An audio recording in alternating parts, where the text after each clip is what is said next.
Et c'est notre rendez-vous estival avec l'histoire, tout l'été à 7h06 sur Europe 1, avant Historiquement Vôtre, tout à l'heure à 16h. Eh bien, revoilà David Castello-Lopez. Bonjour David. Bonjour Lionel. Alors tous les matins, David, vous remontez aux origines d'une passion ou d'un objet. En l'occurrence, vous allez nous parler d'une passion ce matin. Il s'agit de la plongée sous-marine. Oui. Alors, avant la plongée sous-marine avec scaphandre, historiquement, il y avait la plongée sous-marine sans rien, c'est-à-dire la plongée en apnée. On retient son souffle, on plonge par exemple pour aller chercher des trucs, et on remonte, et on remonte à quel moment quand on n'a plus d'air. Et donc, pour préparer cette chronique, et par curiosité, j'ai fait quelque chose que je n'avais pas fait depuis longtemps. J'ai chronométré combien de temps je pouvais retenir mon souffle. Et alors ? Et c'est pas très brillant, c'est 1 minute 45, et encore les 15 dernières secondes, je pense que j'ai frôlé la mort. Alors que le record du monde, c'est un Français, Stéphane Mifsu, qui le détient, et c'est 11 minutes et 35 secondes.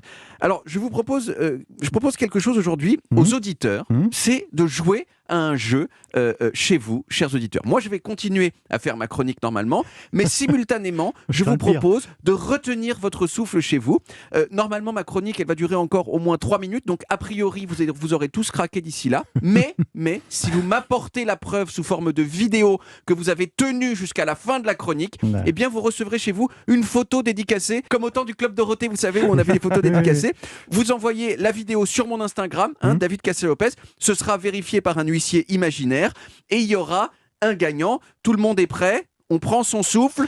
3, 2, 1, c'est parti. Alors, la préhistoire des équipements pour faire de la plongée sous-marine, c'est ce qu'on appelait les cloches à plongeurs. Ces cloches, elles fonctionnaient selon le principe du verre vide qu'on fait descendre dans l'eau en le tenant bien droit. L'eau ne pénètre pas à l'intérieur. Et donc, si on se met dedans et qu'on fait descendre la cloche avec des poids, on peut aller assez profond et y rester un petit peu. Ça existait probablement dans l'Antiquité, mais ça s'est développé pendant la Renaissance. Le problème, c'est qu'on était limité par la petite quantité d'air qu'il y avait dans la cloche. Mais petit à petit, il y a eu des améliorations notables, et l'un des messieurs qui a amélioré la cloche de plongée, c'est Halley, le même qui a découvert la comète. Il a fait quand même plein de choses dans son existence, et ça, c'était à la fin du XVIIe siècle. Il avait attaché des petits tonneaux d'air à la cloche qu'on pouvait tirer à l'intérieur quand on était à court d'oxygène, et grâce à ça, Halley, il a pu rester 1h30 immergé à 18 mètres de profondeur en 1690, ce qui est quand même la classe. Ensuite, à la fin du XVIIIe siècle, il y a un type qui s'est dit attends, mais si on reliait la cloche à une pompe à la surface pour renouveler l'air à l'intérieur de la cloche, ce serait mieux, ça marcherait trop bien. Et c'est exactement ce qui a été fait. Et puis au 19e siècle, il y a plusieurs inventeurs aux États-Unis et en France qui ont développé les premiers scaphandres, qui étaient des scaphandres pas autonomes. C'est-à-dire c'était des combinaisons qui étaient toujours reliées à la surface par un tuyau.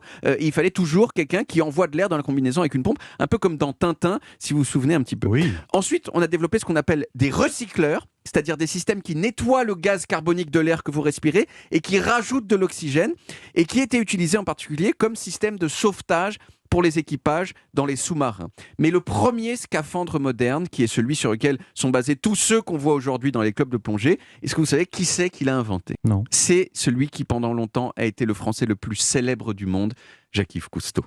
Cousteau, avec un ingénieur de chez Air Liquide qui s'appelait Émile Gagnan en 1942. Et depuis, il n'y a guère eu que quelques améliorations, mais mineures. Le gilet autogonflant, par exemple, qui permet de remonter à la surface plus rapidement. Le nitrox, qui est un air enrichi en oxygène, qui permet de passer moins de temps à décompresser. Mais dans l'ensemble, voilà l'histoire de la plongée sous-marine. Top, c'est le fin de ma chronique. Je ne sais pas s'il y a un gagnant, mais s'il y en a un, comme je vous le disais, envoyez-moi la preuve par vidéo sur Instagram avec votre adresse postale, et je vous envoie une photo dédicacée par moi-même. Merci beaucoup. Bon, formidable. Qu'est-ce qu'on apprend comme chose avec vous, David, tous les matins. On va vous retrouver à 16h dans Historiquement Vôtre avec Mathieu Noël et Stéphane Bern. Au sommaire aujourd'hui, elles incarnent l'élégance à la française. Jacqueline de Ribes, la comtesse Greffoul et Inès de la Fressange. On vous retrouve demain, David. À demain.